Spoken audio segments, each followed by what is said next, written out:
Bismillahirrahmanirrahim. Assalamualaikum warahmatullahi wabarakatuh. Apa kabar semuanya? Semoga semuanya dalam keadaan sehat walafiat. Amin ya Allah ya rabbal alamin. Oke, lanjut pembahasan tentang ilmu tajwid kita pada kesempatan kali ini tentang mad lazim kilmi mukhaffaf. Ya, mad lazim kilmi mukhaffaf. Nah, yang dimaksud dengan mad lazim kilmi mukhaffaf adalah mad bertemu huruf sukun dalam satu kata. Mad bertemu dengan huruf sukun dalam satu kata dan panjangnya ini adalah 3 alif atau 6 harokat. Dan terkadang mad ini juga disebutnya dengan mad lazim mukhaffaf kalimi. Sama aja ya. Mad lazim kilmi mukhaffaf ataupun mad lazim mukhaffaf kalimi, sama aja. Nah, disebut dengan mad lazim. Ingat ya, mad lazim. Kenapa disebut mad lazim? Karena semua ahli qiraat, ulama ahli qiraat sepakat bahwa panjangnya itu harus 6 harokat, tidak boleh kurang. Sepakat 6. Yang kedua, panjangnya tetap sama ketika wasol ataupun ketika waqaf, sehingga disebutnya dengan mad lazim. Nah, berdasarkan pengertian yang tadi ya teman-teman sekalian, bahwa mad bertemu dengan huruf sukun itu di satu kata. Artinya kalau di dua kata itu tidak terjadi atau tidak dihukumi dengan mad lazim kilmi mukhaffaf. Contohnya, mal qari'atu, ini ada mad bertemu dengan sukun. Karena ma dan al qari'atu dua kata, berarti bukan satu kata, maka di sini tidak dihukumi mad lazim kilmi mukhaffaf. Bahkan ini madnya menjadi gugur.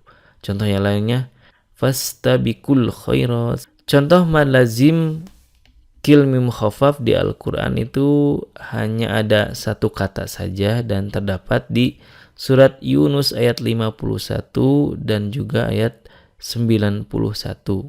Tepatnya pada kata al-ana.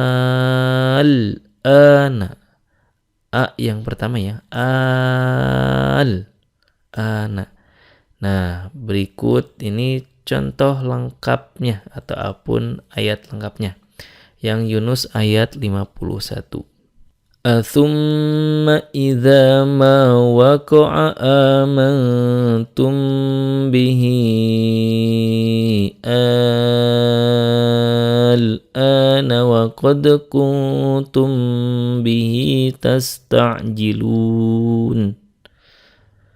Kemudian kalau ayat lengkapnya ataupun bagian penggalan ayatnya dari Yunus ayat 91. Al-ana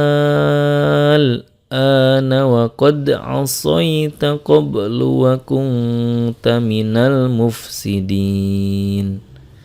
Nah, kata al-ana ini a-nya, a yang pertamanya ya, ini dihukumi dengan mad lazim kilmi mukhaffaf.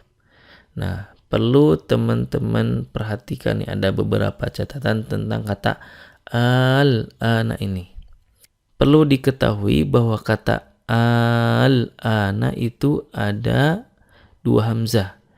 Yang pertama ada hamzah istifhamnya, a gitu ya. Kemudian ada hamzah wasalnya yang merupakan bagian dari hamzah dan alif lam ta'rif.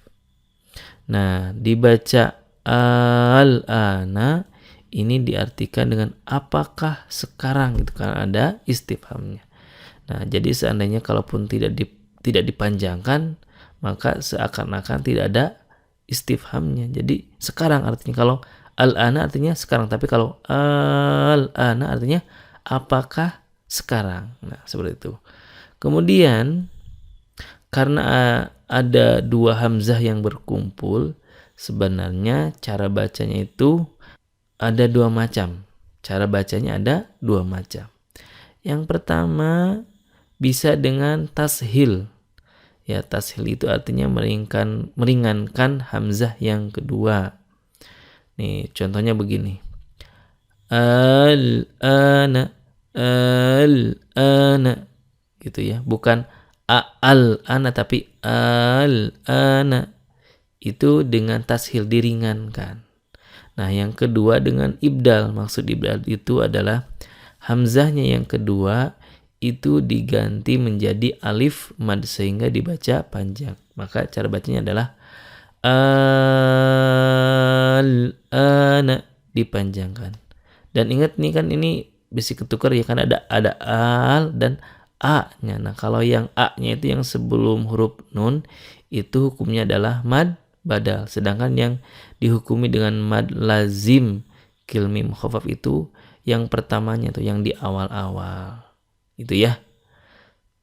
Sekian pembahasan sekilas tentang mad lazim kil mim khafaf. Semoga bermanfaat. Wassalamualaikum warahmatullahi wabarakatuh.